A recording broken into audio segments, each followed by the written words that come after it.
Komisioner Komisi Nasional Hak Asasi Manusia, Komnas HAM, Khoirul Anam mengatakan, pihaknya sedang mendalami karakter pola dan relasi luka yang terdapat pada tubuh Brigadir Nofriansyah Yosua Huta Barat atau Brigadir J. Adapun luka yang berada pada tubuh Brigadir J menjadi perbincangan karena perbedaan informasi antara keluarga dan polisi.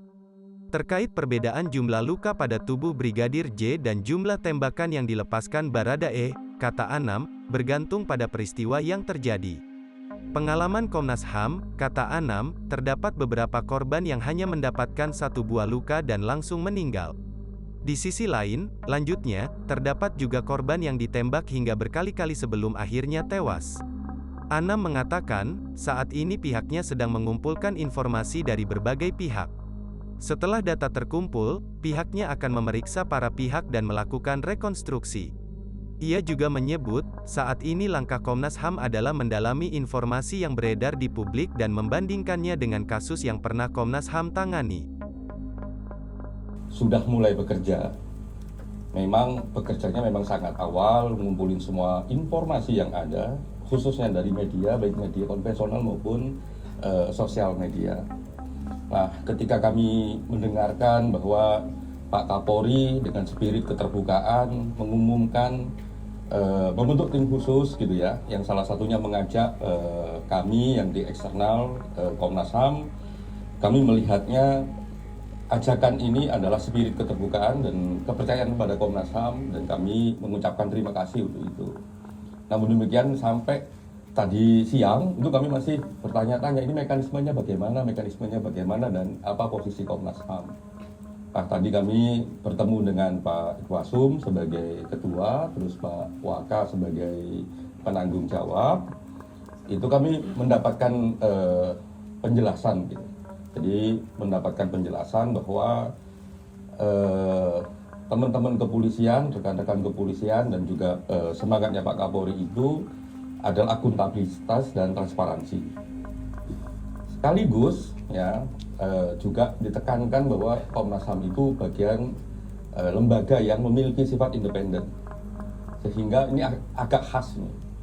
Ya, kami diajak tapi kami juga diberi kesempatan untuk menunjukkan independensi kami.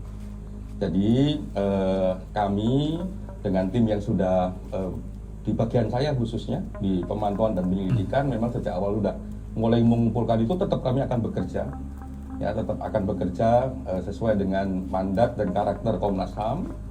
Nah, terus bagaimana hubungannya dengan teman-teman kepolisian? Itu persis kayak tahun 2019. Jadi koordinasi akan tetap berjalan dan alhamdulillah tadi ketika kami tegaskan bagaimana dengan aksesibilitas kami misalnya. Di samping koordinasi yang bisa kita ciptakan bersama, tapi juga aksesibilitas. Ketika Komnas HAM punya skenario sendiri, punya langkah penyelidikan sendiri, bagaimana aksesibilitas terhadap itu semua. Nah, beliau berdua selaku penanggung jawab tim ini mengatakan akan membuka selebar-lebarnya. Bahkan juga bisa bertukar informasi di tengah proses agar memang seperti tadi dijelaskan oleh Pak Beni, semangat untuk transparansi, semangat untuk akuntabilitas, semangat untuk mengatakan bahwa yang fakta adalah fakta dan lain sebagainya, itu terwujud dari kita semua. Nah, itu yang membuat kami sangat lega. Jadi semangatnya adalah terima kasih sekali kami dikasih kepercayaan.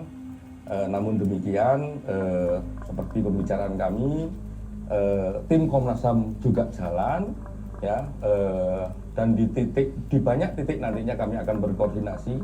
Jadi kalau ada temuan yang progres gitu ya, atau teman-teman juga ada temuan yang progres, itu bisa langsung di follow up gitu. Yang berikutnya memang komitmen untuk saling membuka akses khususnya bagi Komnas HAM, karena di banyak pengalaman dengan pembukaan akses yang sangat baik, sangat luas, itu membuat terangnya peristiwa semakin lebar.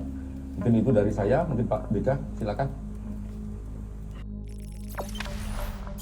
Jangan lupa subscribe, share, komen, dan like ya.